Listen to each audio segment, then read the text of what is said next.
Stop what you're doing, because what I'm about to show you is the moment American democracy didn't just stumble.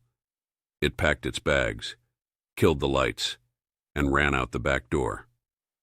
Picture this: the House of Representatives, the People's Chamber, the heartbeat of our republic.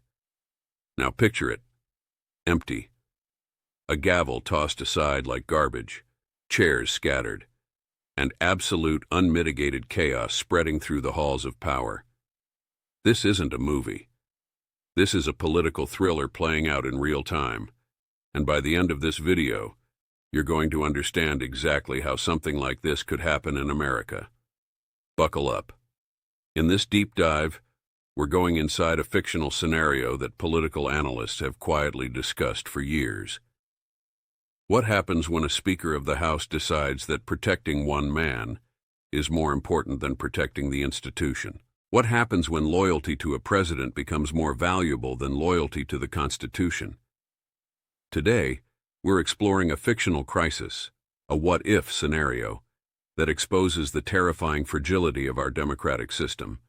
We're going to walk through how a speaker could legally shut down Congress, the obscure parliamentary tricks that make it possible, the coalition of rebels who could rise up, and why this nightmare scenario might be closer to reality than any of us want to admit. This is political fiction. But the rules we're discussing, the loopholes, the power plays, those are 100% real. Let's get into it. Imagine a not-so-distant future. A fictional president, let's call him President Charles Whitmore, is drowning. His administration has been rocked by scandal after scandal. An international financial scheme gone wrong. A cover-up involving federal agents. Leaked documents exposing corruption at the highest levels. The walls are closing in. And standing between President Whitmore and total political destruction is one man, Speaker of the House David Morrison. Morrison is a true believer. He sees his speakership as divinely ordained. He views his role not as a check on power, but as a shield for it. But here's his problem. His own party is fracturing. A group of 20 representatives, let's call them the Survival Caucus, represent swing districts. They won their seats by slim margins. They watch the polls like hawks watch prey. And right now, those polls are a bloodbath. The scandals aren't just hurting the president. They're dragging down every single Republican in a competitive race. These 20 members see their political careers circling the drain, and they've made a decision. Survival over loyalty. Picture a closed-door meeting. Thursday night.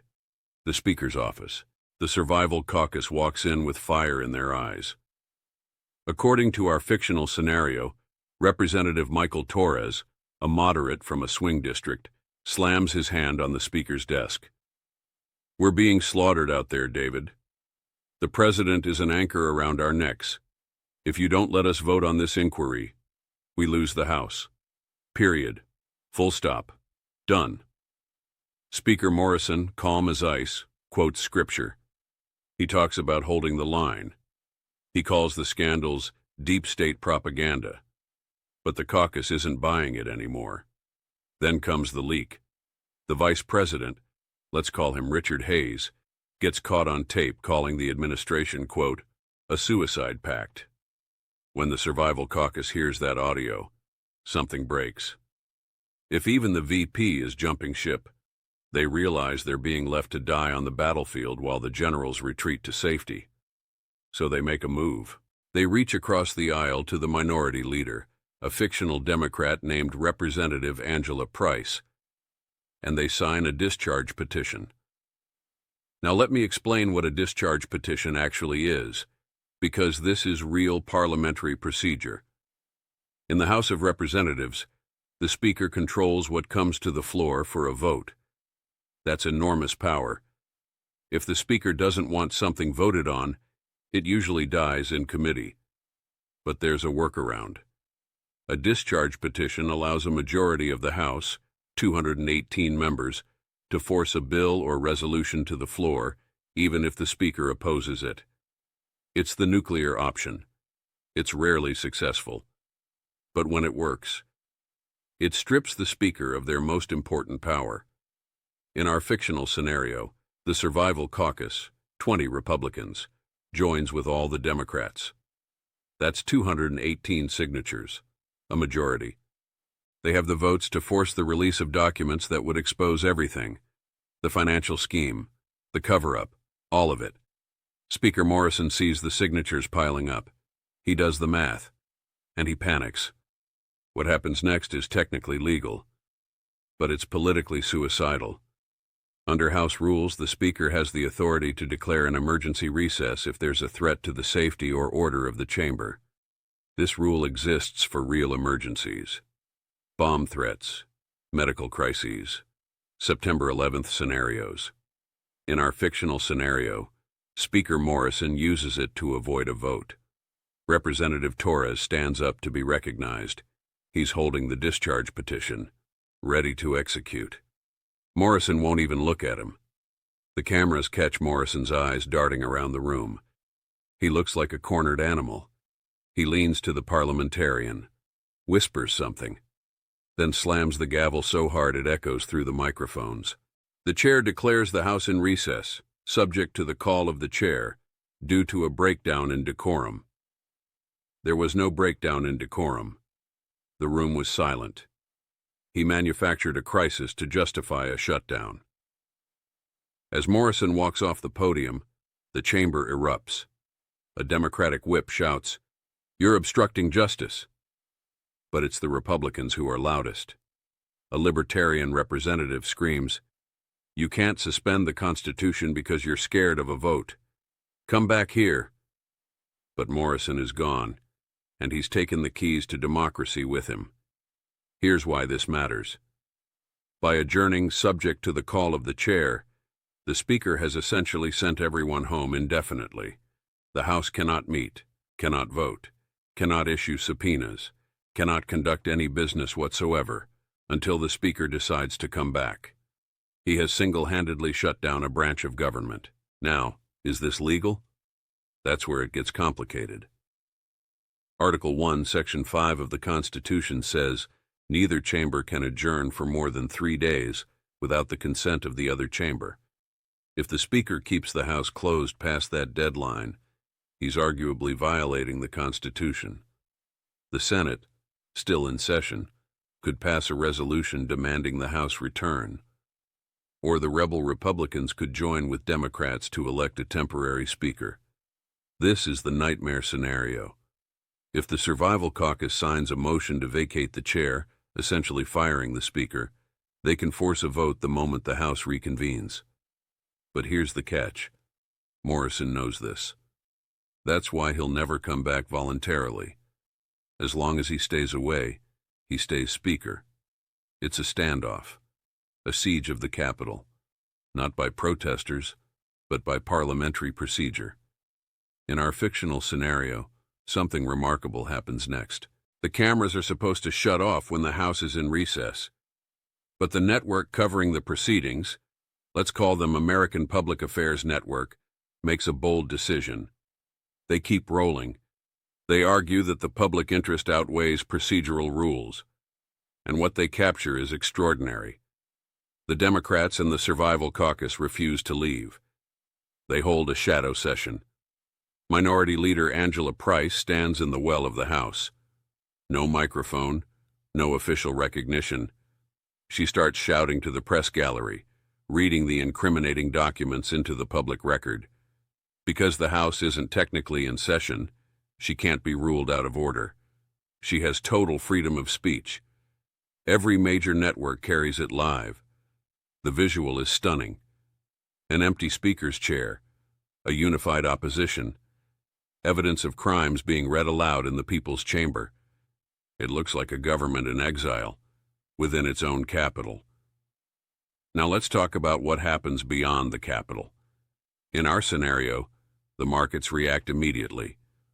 Wall Street hates uncertainty. It hates government dysfunction even more. With the House closed, no budget bills can pass. No debt ceiling adjustments can be made. The country is weeks away from a spending deadline. If the house stays dark, the government shuts down by default. Global markets start to wobble.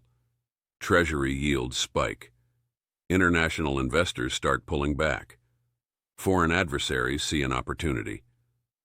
In our fictional scenario, a rival nation announces military exercises near a contested region. They know the American government is paralyzed. The speaker's desperate gambit to protect one man has incapacitated the nation's ability to respond to global threats. The revolt doesn't stay in Washington. Governors, Republican governors, start breaking ranks. They have to balance budgets. They have to govern. They can't afford to be associated with chaos. Two governors from swing states issue a joint statement. The people's business must continue. We call on the Speaker to reopen the House immediately. Obstruction is not leadership. We cannot govern our states if Washington is closed for business. This is the nightmare for party leadership. The governors know that if the National Party becomes the party of chaos, they'll lose their own elections. So they distance themselves. The party fractures into two camps, the Washington hardliners and the state-level realists. It's a civil war playing out in slow motion. Here's where ambition enters the picture. In our fictional scenario, Representative Catherine Steele, a firebrand known for bucking leadership, sees opportunity. She tweets, "I didn't come to Washington to hide under my desk. If the Speaker won't lead, I'll make a motion to vacate." She's positioning herself. She's using the chaos to climb. This is the Speaker's real vulnerability. He has to watch his back for ambitious colleagues while protecting the President in front. It's a two-front war, and he cannot win both. So what's the point of this fictional scenario? Why spend 20 minutes on a what-if that hasn't happened? Because the rules we discussed are real. The loopholes are real. The fragility of our system is real. The only thing standing between functioning democracy and this nightmare scenario is the assumption that leaders will act in good faith. But assumptions aren't guardrails. When loyalty to a person outweighs loyalty to the Constitution, when protecting power becomes more important than protecting the process, when a speaker decides they'd rather shut down democracy than lose a vote, we get this: an empty chamber, a discarded gavel, and a government that exists only on paper. In our fictional scenario, Speaker David Morrison thought he saved the president. In reality, he signed the death warrant for his party's majority. Because when you shut down the people's house to hide the truth, you're not a speaker anymore. You're an accomplice. This was political fiction. But the warning signs it contains, those are very, very real. What do you think? Could something like this actually happen? Drop your thoughts in the comments. And if you want more deep dives into the vulnerabilities of our political system, the loopholes, the power plays, the constitutional gray zones, make sure you subscribe and hit that notification bell. Because the more we understand how the system can break, the better we can fight to keep it intact. I'll see you in the next one. Stay informed, stay vigilant, and never stop asking questions.